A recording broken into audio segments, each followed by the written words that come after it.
Hi friends, இன்றைக்கி evening என்ன dinner ready பண்ண போகிறேன் அப்படின்னா, சப்பாத்தி தென் பண்ணியிருக்கிறேன். ஸோ சப்பாத்திக்கு வந்து மாவு பிசைஞ்சிட்ருக்கிறேன்.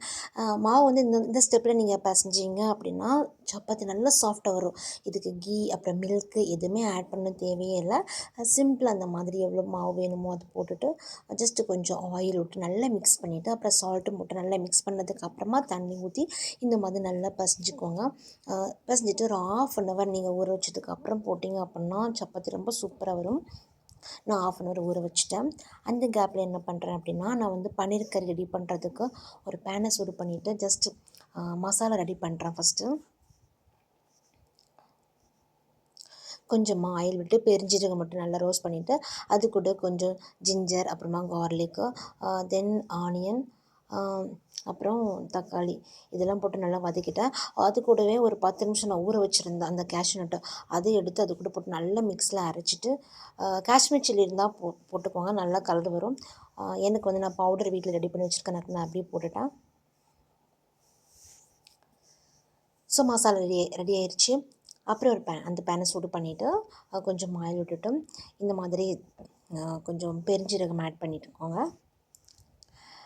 அப்புறம் ஆனியன் போட்டு நல்லா மிக்ஸ் பண்ணிட்டு தக்காளியும் போட்டு நல்லா மிக்ஸ் பண்ணிவிட்டு கேப்சிகம் இந்த மாதிரி க்ரீன் கேப்சிகம் கிடச்சா ரொம்ப அந்த காம்பினேஷன் ரொம்ப சூப்பராக இருக்கும். இந்த பன்னீர் கறிக்கு கேப்சிகம் ஜஸ்ட்டு வதக்கிட்டு அப்புறம் கொஞ்சம் கரம் மசாலா ஆட் பண்ணிட்டு கொஞ்சம் சில்லி பவுடர் தென் சால்ட்டு போட்டு நல்லா மிக்ஸ் பண்ணிவிட்டு அந்த அரைச்சி வச்சுருந்தேன் இல்லையா மசாலா அதையும் போட்டு நல்லா கொதிக்க வச்சுட்டேன். ஸோ பன்னீர் வந்து நான் இப்போ எப்போதுமே ஃப்ரீஸர்லேருந்து அப்படியே டேரெக்டாக எடுத்து கட் பண்ண மாட்டேன். ஜஸ்ட் இந்த மாதிரி கொஞ்சம் வாட்டர் நல்லா பாயில் பண்ணிவிட்டு அது கூட ஒரு 1 மினிட் ஆர் 2 மினிட்ஸ் ஜஸ்ட் இங்கே டிப் பண்ணி எடுத்ததுக்கு அப்புறமா நம்ம கட் பண்ணோம் அப்படின்னா அந்த பன்னீர் வந்து ஈஸியாக கட் பண்ண முடியும். அதுவும் அப்படியே உடையாமல் நல்லா க்யூப்ஸாக நல்லாயிருக்கும் பார்த்தீங்களா.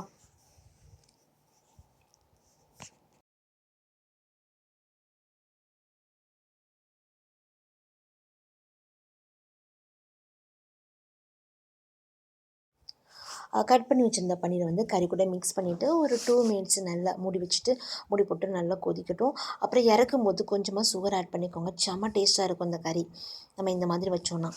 ஸோ சப்பாத்திக்கு வந்து இந்த கறி வந்து அவ்வளோ டேஸ்ட்டாக இருந்துச்சு. நம்ம ஹோட்டலில் சாப்பிடுவோம் இல்லையா, அதை விட நல்லா டேஸ்ட்டாக இருந்துச்சு.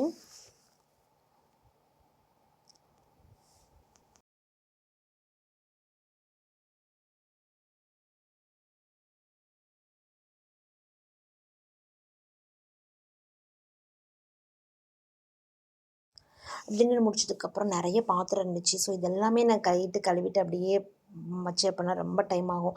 அதனால நான் வந்து டிஷ் வாஷர் யூஸ் பண்ணிவிடுவேன். ஸோ ஜஸ்ட்டு ஒன்ஸு இந்த மாதிரி வாஷ் பண்ணிவிட்டு அப்படியே டிஷ் வாஷரில் தூக்கி வச்சுடுவேன். இந்த மாதிரி நம்ம பண்ணும்போது அந்த டிஷ் வாஷருக்குள்ள உள்ள அந்த ஸ்மெல்லு நிறைய ஃபார்ம் ஆகாது. எல்லாம் நம்ம அடிக்கடி க்ளீன் பண்ணி அதுக்குள்ளே வேஸ்ட்லாம் நிறைய ஃபார்ம் ஆகும். ஸோ இப்படி எப்போதுமே நம்ம டிஷ் வாஷர் யூஸ் பண்ணுறோம் அப்படின்னா இந்த மாதிரி மெத்தடில் வந்து நீங்கள் வந்து உள்ள பாத்திரத்தை வைங்க. ஸ்மெல் இருக்காது அதுக்குள்ளே, அதனால எப்போவுமே ஃப்ரெஷ்ஷாக இருக்கும்.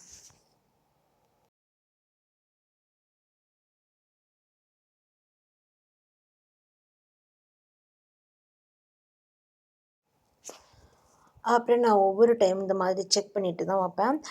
பாத்திரம் நல்லா க்ளீன் ஆகிடும். சோப்பு வச்சுட்டு அது கூடவே கொஞ்சம் ரின் சைடும் ஊற்றிக்குவேன்.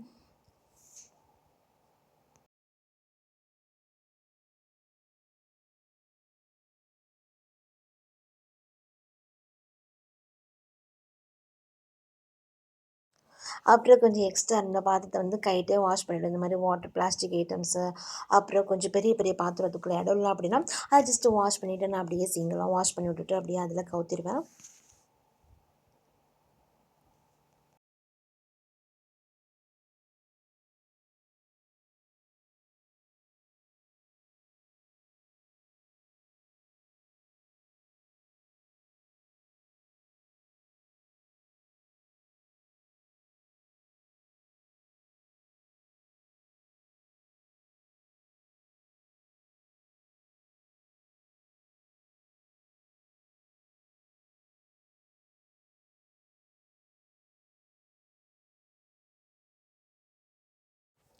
அப்புறம் கிச்சன் டாப் வந்து வைப்ஸ் வச்சுட்டு நல்லா ஃபுல்லாக க்ளீன் பண்ணிவிடுவேன்.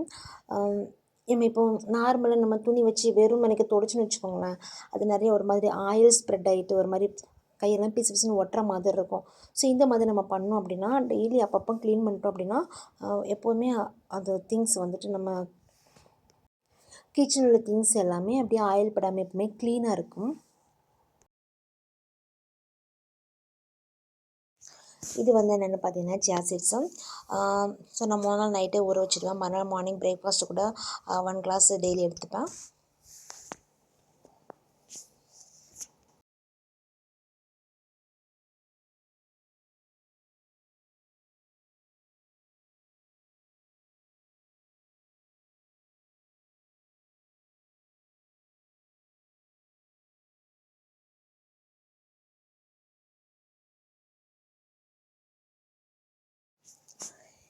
இது வந்து நான் நெக்ஸ்ட் டே வந்து மார்னிங் கறி வைக்கிறதுக்காக கடலை ஊற வச்சுட்டேன். அதே மாதிரி கொஞ்சம் நட்ஸும் அப்படியே ட்ரை ஃப்ரூட்ஸ் இதெல்லாம் வாஷ் பண்ணிவிட்டு நல்லா ஊற வச்சுருவேன். அவ்வளோதான் ஃப்ரெண்ட்ஸ், சூப்பராக எல்லாம் கிச்சன்லாம் க்ளீன் பண்ணிட்டேன்.